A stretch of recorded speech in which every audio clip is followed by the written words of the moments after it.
Who am I? Wow. Well, I'm Luis Anthony Igartua. I was born and raised in Brooklyn, New York. Born in Brookdale Hospital, to be exact. East New York, Bronzeville, Bville, never ran, never will. East New York, never ran, always walk. That's a whole other.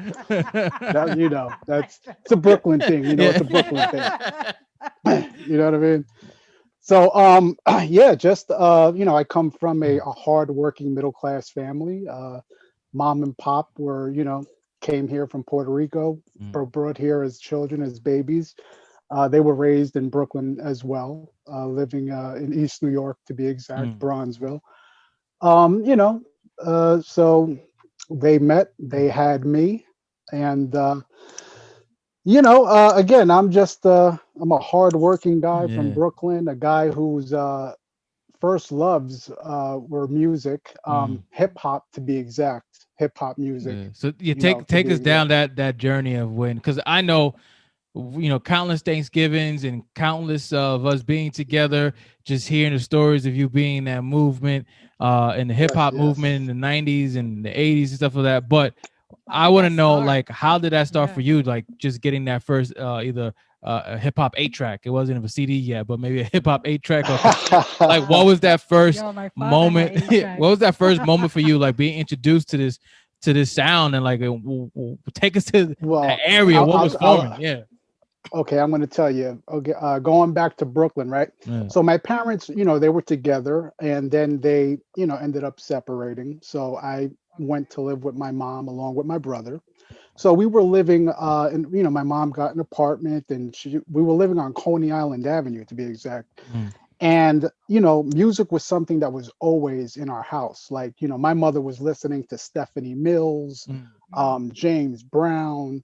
I mean, just all type of R&B as well as salsa. The Fania, because my Of mother course. was a salsera, mm, a dancer in the Palladium, the first, the original Palladium back mm, in the '60s and late '50s. So music was always in the house, and we were playing instruments. My brother, he's a drummer, he's a guitarist, he's a vocalist. Actually, my brother, you might want to interview him down the line mm, because he's mm, in three bands right now as I mm, speak.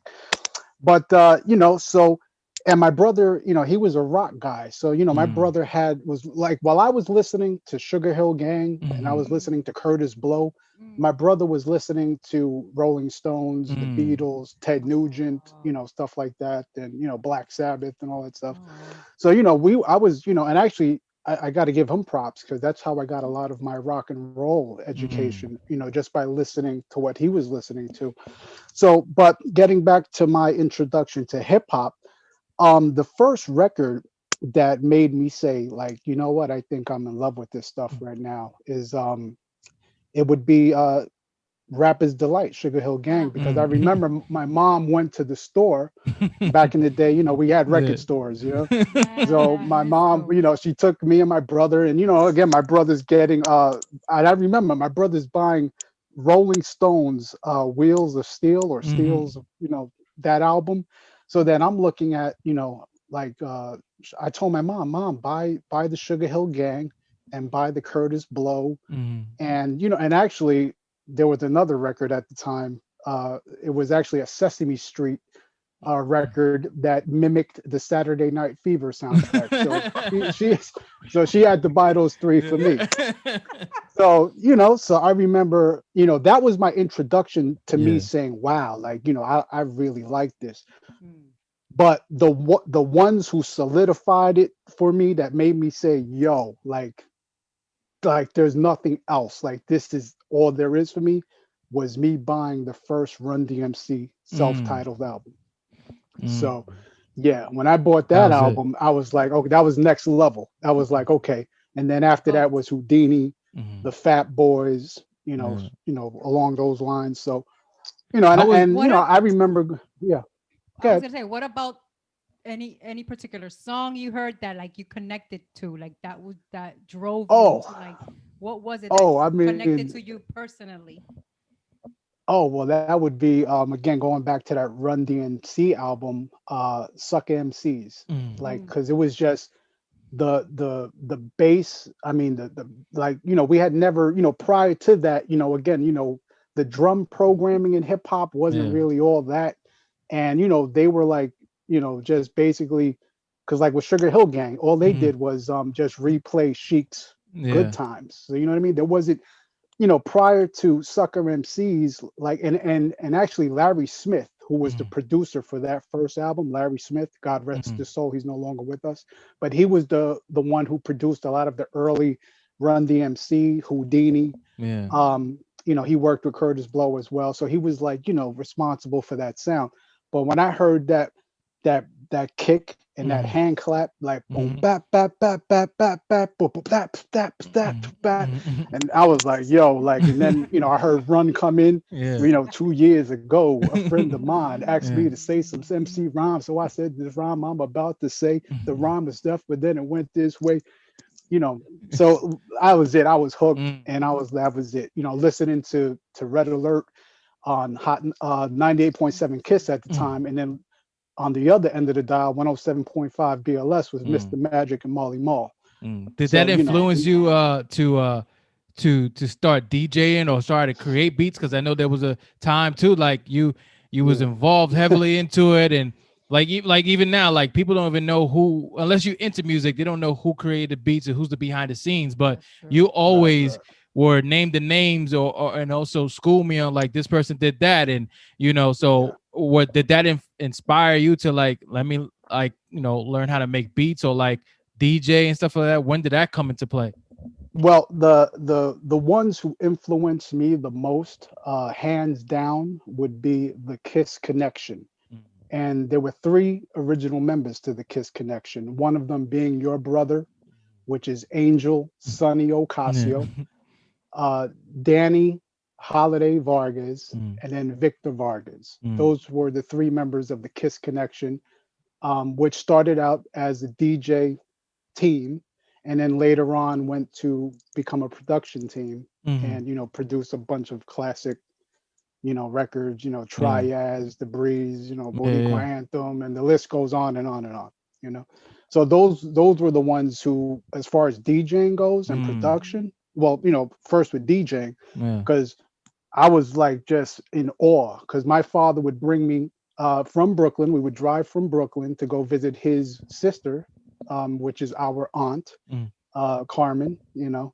Carmen Marrero. And, we'd go visit, see my cousins, and I'd go into the room, and I would just be like, wow, like I'm looking at all these records and mm, this equipment, turntables and speakers, and then, down the line, when I would, because I would always go, yeah. then I started seeing the production equipment. So, it was looking like a spaceship in there with all these Mm, samplers and beat Nice. machines and all this stuff. So, yeah, without a doubt, those were my first, nice. influencers. How Yeah. how did Mhm. it how did that switch for you between like you have the hip hop, you have the rock, and now you're also you're part, they mentioned you was part of that movement of the Latin house and stuff like that, being around, helping out, stuff like that, just being in the Yeah. scene. Like how did that, what was the switch there, like what I'm saying? Because it's, if you look at it, like people were always around you, like uh Doing stuff, yes, doing right? stuff and sharing with you these different sounds, but it's not because Yeah. like they forced it. It's like you just happened to be there and you liked it, and Right. now here's another genre of like I'm gonna fuck with this. So like, how did that Yeah. switch? Yeah. How No. did that switch come between the hip hop to now being in this Latin house movement now with your Well, cousins and all the yeah. family? Yeah. I would say, a natural progression, Mm, because again, everything was rooted in hip hop. That was mm, where it all started. But Mm-hmm. then after hip hop, then I started listening to this other type of music, which some, you want to call it new wave, mm, which was like, groups like Freeze, which, mm. songs like IOU, AEIOU, you know those songs. Mhm. Producers like John Rocca, Arthur Baker, those were the guys, Jelly Bean Benitez, Mm, you know, those were the guys at that time that were really putting out, like, all the dance stuff on the radio. So mm, that was more known as like new wave, that genre or whatever. And then after that, came the freestyle era, which, Judy Mm. Torres, George Lamond, because and actually that era I just mentioned prior to theirs, they were the ones who influenced them. So, Mm. guys like George Lamond, Judy Torres, La India, Mm. TKA, and all those people, they were listening to, the Arthur Bakers, the Jelly Bean Mm. Beneath, and I got to shout out African Bambaataa as well, because with Oh, Planet Rock, Mm. right. like that was sort of like, when he dropped that, and again that was produced by, Arthur Baker, Mm. as well. So when, that kind of changed the sound, and then it went into that new wave, and then from that new wave it went into that freestyle era, and Mm. then after that freestyle era was when the house movement, Mm. the Latin house, and then the underground house, and all of that. How was that? I mean, I always love hearing these stories, but what was it being, if you can describe like being in the clubs, and it's like it's two different genres I want you to describe. One, the hip hop when it was at its core in the 90s, but like when the Lion House craze, the dancing songs, just being in the clubs, how was that, just that movement being there in those clubs and the energy being around that? If you could like just Describe it. describe that, because I will. you always hear about those things. It was like, you always have those moments of, man, I wish I was around to be in it, because it's totally different Right. now, especially even Yeah. pre-pandemic is different. The clubs is different. Everybody's on their phone, all that Yeah. stuff. Yeah. Yeah. Back in the days, you actually went there to dance, Yep. and Yes. you chill with your Yes. homies, well, have a couple drinks, but you was You there for a you good time. actually exactly you actually danced with females, like, Yeah. Yeah. like they were, you And actually it was got just to got dance. exactly, it wasn't a bunch of dudes just posted up with their Holding arms walls. Yeah. crossed, and like ice grilling each other, and worrying about who's Yeah. gonna step on my shoe. Hmm. Crazy. No, but all right, I'll start it with the hip hop, because Yeah. again, you know, and I'll take it even back, because prior to the clubs, I'll go into the clubs, but prior Mm. to that, again, I was a youngster, so I actually got to go to the first hip hop national concert tour that ever was, which was called the Fresh Festival, Damn. Wow. and that the groups who were on that bill were Run DMC, Houdini, LL Cool J, the Fat Mm. Boys. I mean, you had the New York City Mm. Breakers. You had just everyone from the '80s that you can name was on Mm. that tour. Run DMC again, all of them. Like, so I remember that particular concert was at the Nassau Coliseum out in Long Mm. Island at the time. Now we're talking 1984. So Oh. I went with my Damn. brother, my mom, because I asked my mom, say, Mom, can buy us tickets? And I didn't think she was gonna do it, but she actually got us the tickets. So me and my brother, it was her, my stepfather. They dropped us off right in front of the Nassau Coliseum, and they were like, "We'll be back in 3 hours to pick you up." So me and him. Now, look, I'm not even a teenager yet. So my Mm. brother, he's about 3 years, almost 4 years older than me. So Okay. he's the elder. Uh, So I'm walking in there with him. Now this is 1984. So we go in there, and again, you just see a sea of Kangos, Le Tigre shirts, shell top Adidas. If you didn't have the shell tops, you had the suede Pumas. Um, and the energy was like just like it was like I can't. It was electric, man. Mm. Like, you know what I mean. And then when them groups, because back then they really did shows like the Mm. DJ, like Grandmaster D for Houdini, like he got up there and he started doing his thing, like scratching with his sneakers, like Mm. scratching with his Wow. Pumas, like that's like stuff like that. But now you got to, back then, 1984, we see this, Mhm. we're like, yo, like, Mhm. True. so that was like, where it started. Now getting into the 90s, I have a friend who was actually a brother, because I'm godfather to his Mm. son. His name is Presley Prescott. Now my friend Presley was a bouncer, for a major club owner here in New York City called Peter Gation. Peter Gation owned the Palladium, the Limelight, Mhm. uh, Club USA, like the Tunnel. Like, Mm. these are major. Like, he wasn't a promoter. He owned these spots. You know Mm. what I'm saying? So so I was getting into all the clubs. I was like just rolling with my guys. So he'd be like, "Yo, come through, whatever, blah blah blah." So I'd be like in. So I remember when I went to the Tunnel on Sunday night, Mhm. and I was like, yo, like, that for those who don't know, the Tunnel on a Sunday night legendary. What was for the people that I know, I heard of the stories with Fat Joe and everybody that was there, but what was the tunnel like? For people that don't know, wasn't around. It was a club located on the west side, 27th. I may be off a street or two. 27th, I believe, around there. West side, 11th Avenue, between 11th and 12th Avenue. Now, that like any and everybody in hip hop was at the tunnel on Sunday nights, like all the industry, all the artists. Again, the tunnel was known. You had to, be a certain. Yeah, there was a dress code too. I guess. Yeah. Well, you just had to be, no. It was like I said, you had to be of a certain pedigree. Like you couldn't just you couldn't go out there and be rocking your jewels and your whatever and thinking you're gonna be okay walking because it wouldn't be the people inside that would get you. It'd be the security that's gonna get you first. You know what I'm saying? So it's like before you even make it in, or you know what I mean, or hopefully you make it out with your stuff. But that's how it was raw, uncut, grimy hip hop. Like, you know what I mean? Like but once you got in there, like I just remember being in there my first time I ever went to the tunnel on Sunday night.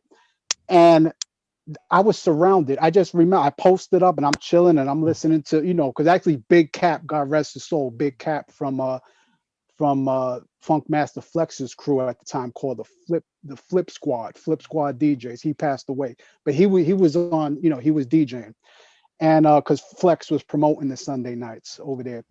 So he was DJing, and I remember he just throws on this record that started, with Diana Ross. Like I was like, Diana Ross, and I'm listening to the record. I'm like, and it was, Bad Boy. It was, the I'm Coming Out sample that they used from, that Mason and Diddy and them, Yeah. So, so I hear that record. So that had the club, because this Bad Boy controlled like everything at that time. Like Bad Boy was at Mace, Big, the Locks, like everything was like running New York City.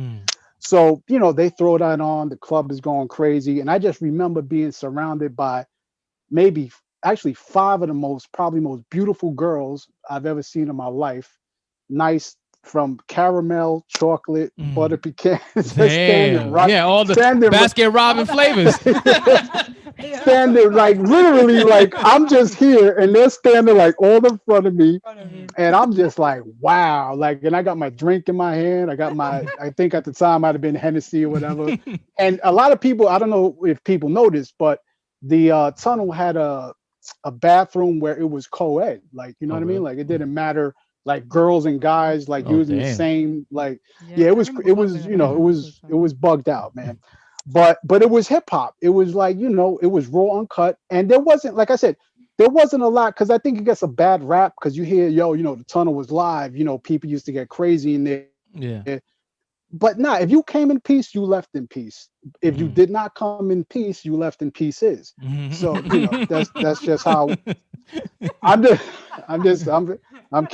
keeping it real. So, but yeah, that the tunnel was definitely where it was at.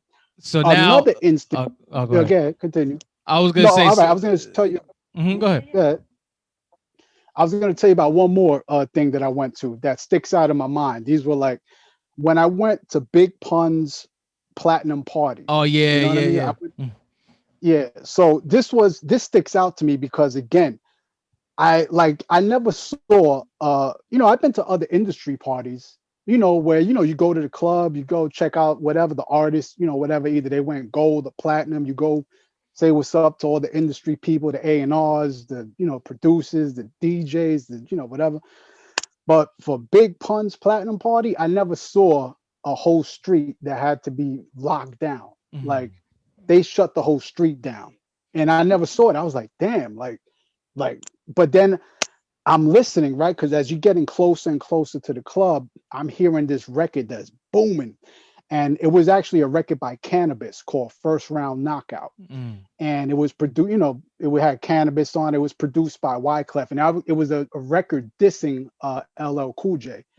So, but it was the hottest record at the time. So it's coming, because at that time you had a lot of street promotional vehicles, like from different record labels. So you had Loud Records, you had Bad Boy Records, you had Def Jam. You had, so you had the Rockefeller, Jay-Z, you know, car. You had, like all these different vehicles from all these different labels promoting their artists, right? And Funk, again, going back to Funk Flex, because he sticks out to me because he had a dude on top of his van that was with a bullhorn that was just yelling out, talking about, yo, franchise records, Funk Master Flex, Big Cap, the tunnel, this, that, and the third.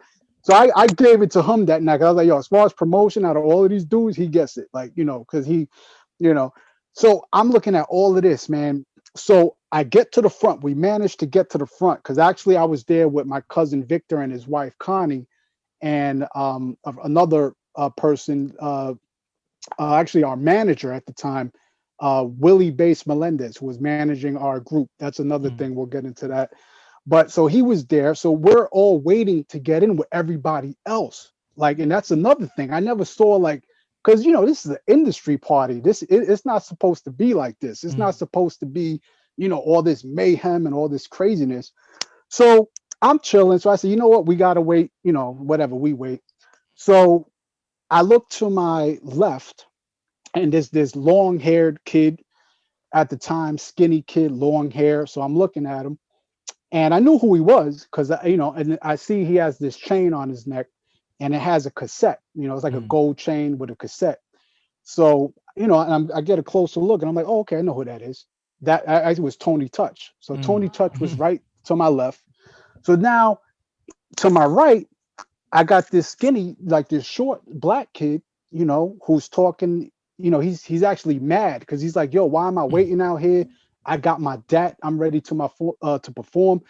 Whoever doesn't know what a DAT is a digital audio tape. That's from back in the days. That's what the artists would take to the clubs, to perform with. So so I'm like, oh, I know who that is. And that was Prodigy, God rest his death, from Mobb Deep. Wow. You know what I mean? So yeah, because he was label mates with Pun. So, like that's all it was like, all like artists, DJs, all executives, like, nobody was VIP that night. Everyone had to wait. That's what it was. Like there was no, you're going to skip the line, none of that. Yeah. So now this big limousine comes to the front, pulls up, and, now I see Fat Joe get out the car, right? Fat Joe's wearing a Coogee sweater. And then, I see other guys getting out the limousine, and they're all wearing Coogee sweaters. You know what I mean? And the last guy to get out of the car was Punisher, Big Pun, Christopher Rios. And he gets out, So again, we're all like, everybody goes crazy, especially the Latinos, because we're like, yo, this is the first guy to go platinum, solo artist first, ever. So, he gets out, the place goes crazy. So they're getting in, they're making their way in, and I'll never forget, Fat Joe looked to my cousin Victor. They said hello because they go back, like they really go back together, like they know each other, like for real. So Joe ends up telling the guy at the door. He says, "Look, those people right there, you make sure they get in." Like, and I really mean that. He tells the guy.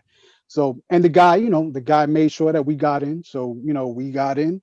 So now we're in there. The place again is starting to get crazy. A bunch of artists. So now they hit the stage. They're performing now.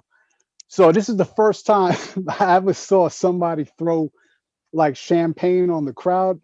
So this is like, all the artists are starting to get on the stage. And now you just hear the song Off the Books come on, right? With the Beat Nuts and Cuban Links.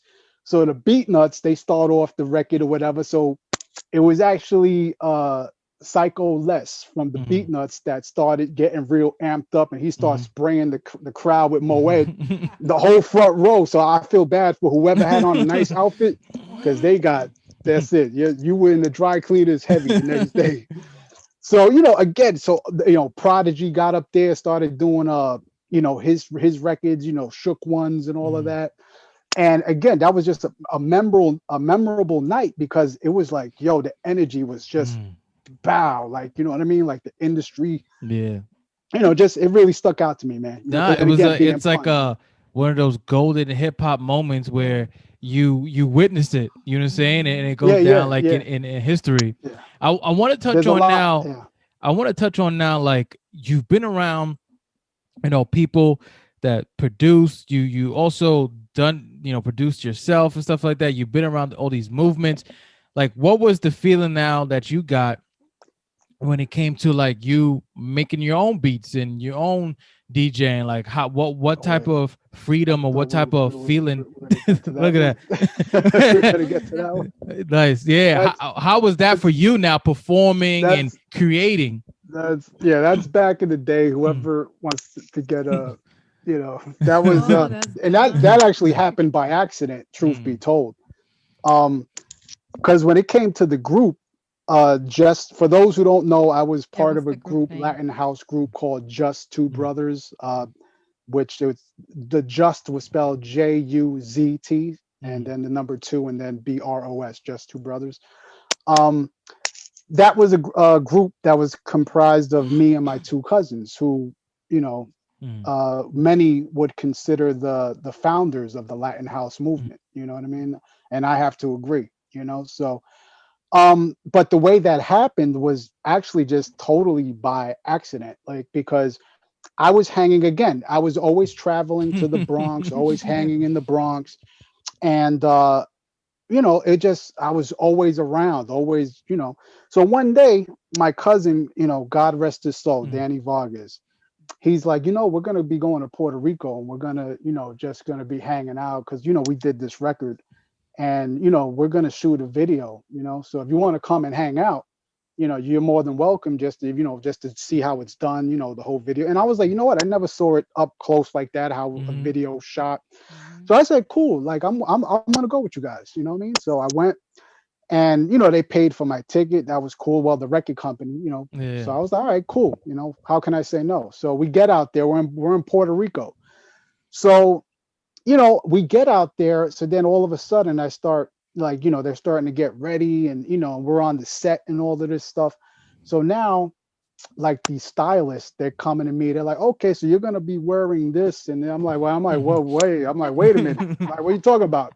They're like, no, because and then Don says, yo, no, you in it. You're going to be in the video. You in the group. You're in the video. So I was like, what do you mean I'm in the group? I said, I don't even know the song. Like, I haven't even I was like, I haven't even learned the song because you got the way they Yeah. did it. You know what I Yeah, mean? Like sing the like when song. to come in, like what, like Yeah. I don't know any of that. So then they're like, yo, his attitude was like, well, you've been in the room long enough, you heard it Mm. enough times. So I was like, okay. I was Mm. like, all right. So next thing I know, I've got a lady putting the makeup on my face and all this stuff, and I'm like, all right, cool. So that's basically how it happened, like Mm. just spur of the moment, and it was it. Boom. So then we shot the video. We actually shot two videos that day, for one for La Bandera, and then another one for a Christmas song that we did.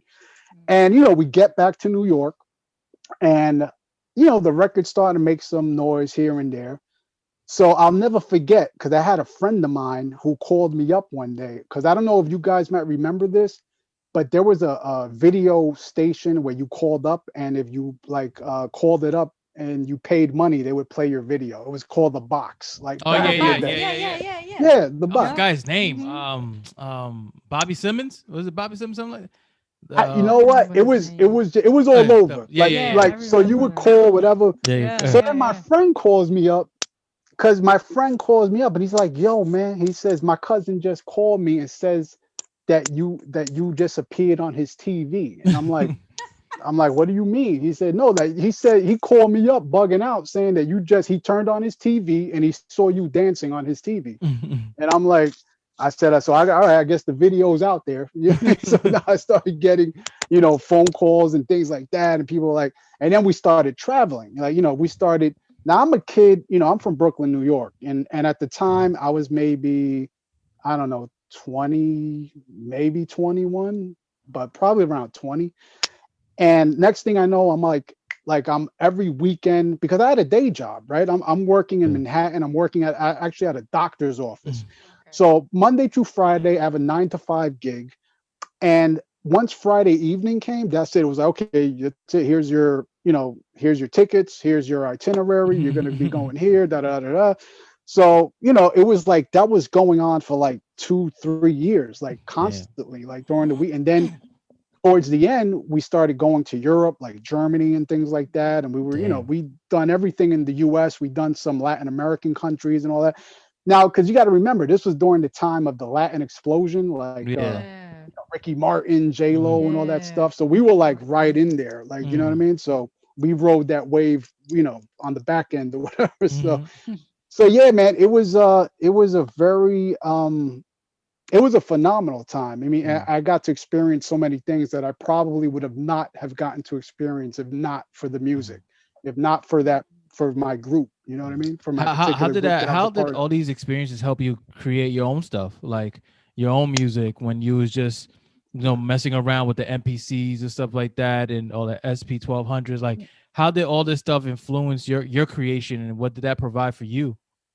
Oh, well, again, a lot of that, going back to my influencers, and now the one in particular was Victor Vargas, which was, my first cousin, because he was the programmer of the music. Like he was what we would call the brainiac of all the equipment, all Mm. of the, like he was the guy that knew just how to do everything, the Mm. sequencing, the editing, Mm. how to, just work every piece of equipment. So I would watch him and just look at, and I was amazed because I was like, Yeah. wow, like he knows how to work all of this stuff in conjunction and make it work together. Mm. And, doing vocals, because it's not an easy task. If people really knew what it takes to make a record, to make that 3, 4, or 5 minutes of a song, the hours that it takes that goes into that, to make that 3, 4, or 5 minutes. So I was just like, wow. And it made me, you know, admire and respect them on another Mm. level. Cause I'm like, I gotta like tip my hat to him. You know what I mean? Cause I'm like, so he was, yeah, watching him do all of that. And then that's what made me say, you know what? I want to mess around and, do some Mm. things here and How there. was what was the Danny vibe in the studio? Because I know he also had, like, them together. They were a magical pair because they both Yes. have what was that called? Like, they both have different. They're similar but different. They all have their strengths and weaknesses with things. And Yes. Danny, I know, was a, a a monster in his own right, in his own way, of how he sings and his voice. What was his role that you saw? What did you take away from him being in the studio watching him? Danny was um and before I go into that, like I'll say I really don't believe either one of them. I mean, they might have been able, like, solo maybe, to do things if they Yeah. wanted to, maybe if they would have tried, but I don't think either one of them would have had the success Mm-hmm. that they had together. Together. You Yeah, know what I they mean? they Like had if they something weren't unique. together. Yeah, it Yeah, was unique. yeah. So, but getting back to Don was, again, I would say Victor was more of, if you want to say, the engineer Mm-hmm. type role, Yeah. but also a creative as well, because, he was coming up Yeah. with, a lot of the bass lines, Mm-hmm. and all those sort of things, and his ideas, he had his input. Mm-hmm. But I would say Don was more, again, because Don was a vocalist. Mm-hmm. Don was you know, uh like a real singer. A lot of Mm-hmm. people know him for the Wepa Man, the Even When I Brisa y Fwa and all Mm-hmm. of that stuff, which, that got them to a Yeah. big level. Yeah. But a lot of people got to know, like Don, he sang the background vocals on Suave's Crying Over You, which was the big Mm-hmm. freestyle record. The background vocals, which a lot of people might say are better than the lead vocals, myself being included, that's just my opinion. Um, like, he was singing on a lot of records that people don't really know. Like, he was singing, doing background vocals with Mark Anthony on Mm-hmm. records, on freestyle records, like back in the day. So, and a lot of other artists, and they know, so, and actually the plans were for Don to become a solo artist. That was in the works. And actually, uh, a whole album was done. And that material, I don't know if it's ever going to get released. Who knows? Maybe in the future. But yeah, he was definitely a creative force to be reckoned with. Again, when it came to coming up with those hooks and coming up, with those vocals, like he was a beast. He was a monster. You know Mhm. what I mean? And he could, he could do it live. He could, again, to go from, to do that character, the Mhm. Weapon Man, and then be able to go and sing, like be able to sing a freestyle record and Mhm. be able to sing like a ballad and Yeah. really be able to sing it, like not sound like Mm. whack or corny. You know what I Yeah, mean? Like Yeah. be yeah, able to yeah. really, Yeah, for and the people to say, wow. and some of the conversations like he had with me too, like he would share certain moments with me that he had in the studios where like just like how he heard things and how he heard music. Or like I remember one time it was it was a New Year's party. We was at Latin Kitchen on New Year's party. You was there, my Yeah, brother that was that my brother was there, and yeah, we all have a picture yeah, together that we took that year. But I remember yes, that was yes. around the time that Michael Jackson passed away, and me and Don, we are having a moment right by this big ass speaker that's like blowing our ears away. and the there's a Michael Jackson song playing. I know the song, the name of the song. I just keep on forgetting. But anyway, he's actually breaking down to me like his vocals, Michael Jackson vocals, and like the harmonies. Like, but he was like breaking it down to a science to me and stuff like that. And it was a great conversation Mhm. just hearing it.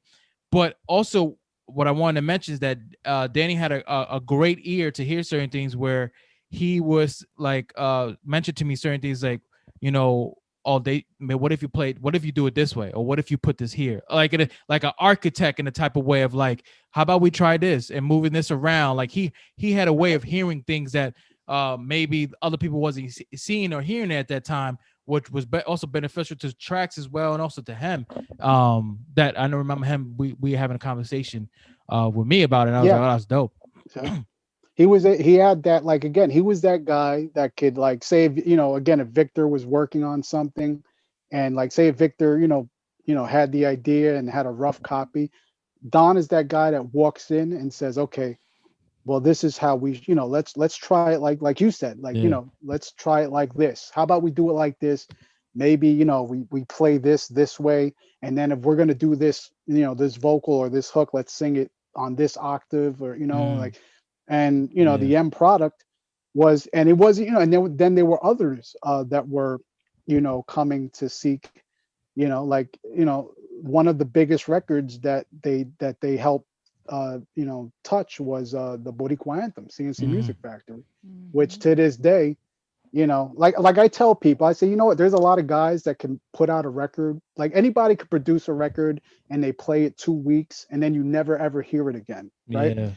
Mhm. How many guys can produce a record and put it out, and then 30 years later, Yep. that same record That's gets the Hmm. same response that it got 30 Yeah. years of ago, It's right? Like there's yeah, not a timeless. lot of people, yeah, That's yeah, fucking who could hard do to that. do. yeah, And And, not and not, it's and hard to do it once. yeah. yeah. Imagine being able to do it again and Probably. Yeah. again and again and again, They which is what yo, they, yeah, not for yeah, nothing. Like, they have like, oh, it's like a resume of songs oh, that yeah, Are are timeless. timeless, and it takes you to yeah, that moment of where when you heard it, Mhm. and the same it replicates that same energy, and that Mhm. is fucking hard to do. yeah, And me yeah, as a yeah, young kid hearing that, I remember just hearing it, and I would study it and listen to it like, man, this shit bumps. And even to this day, not because they're my cousins, but even to this day, I will put on the yeah, yeah, song and I will respect it. I'm like, this is dope. Like, it's still Mhm. like you cannot like not like it for any, Yeah. like it's catchy, and it produces a great a feel energy that they probably had that same energy and feel when it was creating it. And it's like you yeah, said, it yeah, still goes on, yeah. and that it's tough to even have one of those, but they have a good handful. They have a good and handful.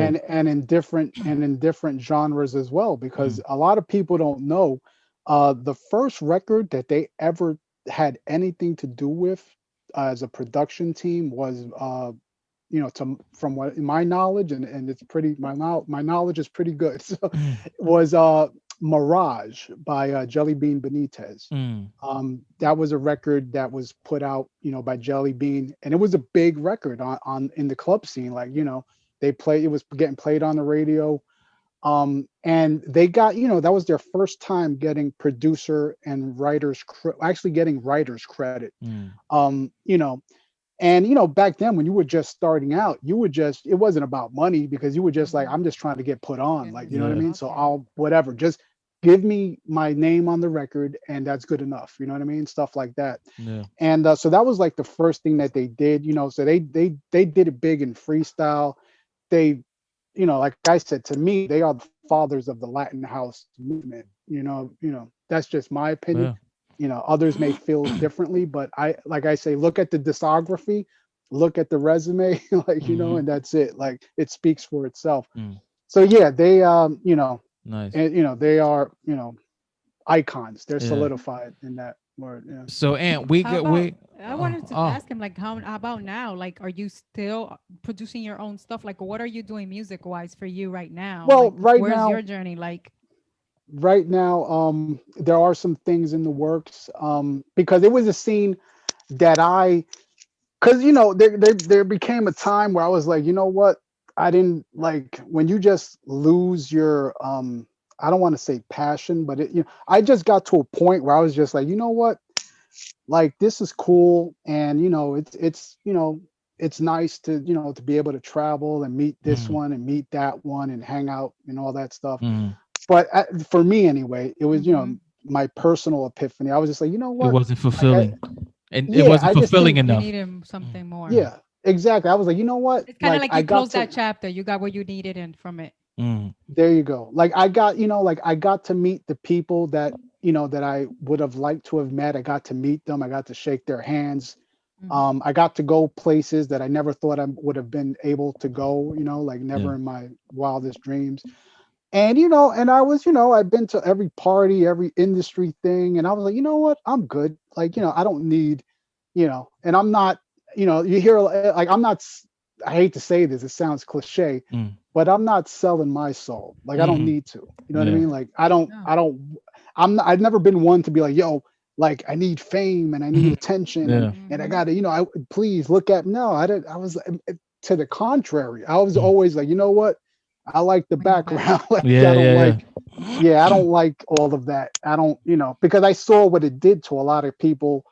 I remember, I saw what it did to new kids on the Yeah. Mm. block, where Yeah. they couldn't even like, because I actually got, again, being in these circles, like you meet their management and things like that, and I happened to meet some of them, and and I got to talk to some of them, and it's like when you wish you could just be able to go to the store like to buy a soda and you Mm-hmm. can't, like Mhm. it's things that we take for granted, but imagine you try to go to the store and you're gonna get mobbed by like Yeah. 30,000 people. You know what I mean? Like who? Yeah.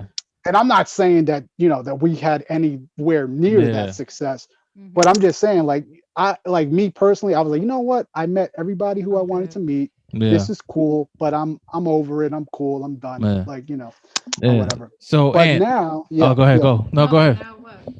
I was What are gonna you say, but passionate about now? Yeah. well, we got. I can't divulge too many things, No. but Make it. but uh but we got some things that you know I'll say that the legacy will continue. That's Nice. what I'll Nice. say. Yeah, the Nice. legacy will continue. So in Nice. regards to Music. what, yeah, yeah, yeah, So Nice. you you know haven't given up fully on it. The passion is no, no, no, it's something okay. I feel that that it's like riding a bike. It's like Mm-hmm. or like it's once you love it, you're gonna do it, and you're gonna do it with a record deal, without a record deal, no matter what, because you love it. So you're gonna do it regardless, because it's Mm-hmm. what makes you happy. It's what fulfills you. So I'll be doing, like I tell people, I'll be DJing. Like I DJ'd for a friend's party about a week and a half ago or two Mm. weeks ago, and he called me up. He's like, "Yo, we're doing a thing. Yo, we got a bunch of DJs." So I said, "All right, cool. I'll come down." So I brought brought my stuff, and we played, and that was, that's good enough for me. Like I don't Nice. need, like I don't need 30,000 people, and I don't need to be Yeah. pumping my fist, like like Yeah, yeah, yeah, yeah. yeah, I don't need none of that. So Nice. I'm cool, Nice. man. Yeah. All You, right. So you, yeah, just wanted to know more about him. you so, So we're going to our last segment, and it's Yeah. called Rapid Fire, and it's just 4 questions, and we keep it simple and straight to the point. So the first question is, what has been your biggest disappointment? My biggest disappointment. Let's see. Wow. Well, you know what? I won't say. I don't think I've ever. I wouldn't call them disappointments Mm, because I don't look at life that way. I just look at it. I look at it more as you know, always being able to do better and learning mm, from, from things that may not have gone the way you may have wanted them to go. So yeah. I always try to take a lesson instead of saying, Exactly. damn, I failed, or this. No, I'm more like, you know what, maybe, okay, this is how it went this time, so Yeah. I'll do it this way the next time. You know what I I mean? Like, like that. I don't, yeah, I don't try to, you know deal in those type of words, Mm, disappointment or anything, negative or anything like mm, that. I try not to. I mean, we're mm, human, so it's going to happen, yeah. but Yeah. I try not to. Yeah. Uh, Oh, so what was it? What's the lesson? What was one lesson that you feel? Well, you know what? The I think the most one of the most valuable things in life is or one of the most valuable things to come to learn, if you don't already know it, is that, what, the way, you treat each other, the way you treat mm, others, the way you treat people, right? The way, I like to be treated a certain way. yeah. And, so I do my best to, treat people the way I want to be treated. I Nice. want to be treated with respect, with dignity, with Mm, love. And that's what I try to do. It wasn't always like that, because yeah. again, I've gotten older, I evolve, you know what I Mm-hmm. mean? So, if I'm the same guy, I'm 40, going to be 48 years old. So if I'm Mm, the same guy, that I was at 20, then that's not good. You know Yeah. mm, what I mean? yeah. So it's like, we have to evolve, we have to grow. So, I Yeah. I just, think treating want, others with respect How you and should be kindness, yeah, treated. yeah. because I want, apparently you probably experienced moments where you wasn't treated that way meeting someone or whatever. So oh yeah, yeah, so yeah, yeah. absolutely. But I want, and again, being a 48-year-old grown man, I want, because my faith, that's something that's important to me as well. Mm, Again, I don't push my faith on anyone. mm, I Mm-hmm. don't, I'm a Christian. I'm a mm, Christian Mm-hmm. man. That's how I live. Those are my beliefs. I don't, mm, try to put them on anyone. If someone asks, then The I'll door's talk open. to yeah. them about it. But, Mm-hmm. it's not something that I'm, trying to push on to people or anything like that. But um, I want people that when they see me, that they see love, that they Mm, see compassion, that they see understanding, that they see empathy, that it exudes, that, I don't have to say it, I don't have to tell you, that they can say, you know what, by the way he acts, the way he carries himself, his mannerism, just everything about him, that's what it is. You know what I mean? Mm-hmm. Like, so nice. that's That's good. what I'm on the road to. Yeah. Second question It's is, a progress. Yeah. yeah. Second question is, what single thing would improve the quality of your life if money wasn't an option? So it could be something as small like, yo, man, I've been eyeing, I don't know, these shoes. But not but like not material wise, but like what's a single thing that would improve the quality of your life? The quality of my life. You know what? Uh, again, that's something where I'm like, you know what? I mean, there's always room for improvement. Yeah. Um, but I would like to think that that I live a pretty good life. Like Mm, I don't want for, like, again, when it comes to that material stuff, yeah. like whatever. Like, you know what I mean? It's like I don't even, I mean, money's nice, but Yeah. again, like, is it going to save me if I'm, if I'm laid up in a hospital with stage 4 Mm, pancreatic cancer? Is that going to, mm, I could have all the money in the world, it's not going to yeah. help me. So um yeah, I don't let me see. It could be simple as drinking more water. Like Yeah.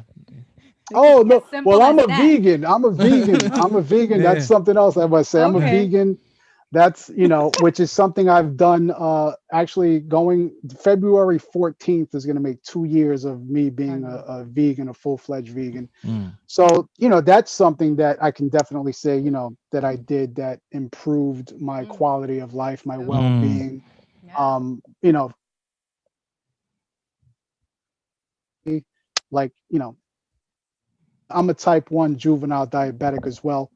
But that's a whole nother thing. I've been Okay. that for about 40 years now. So, And I think, like I control that pretty well, like, The so diet now. yeah, like I said, you live right, you eat right, live right, exercise, have a strong spiritual Mm. system, whatever that may be, whether you're Christian, Buddha, Muslim, Mm. whatever it is for you. Yeah. I think if you have all of those things intertwining together, then you'll have a good quality of life.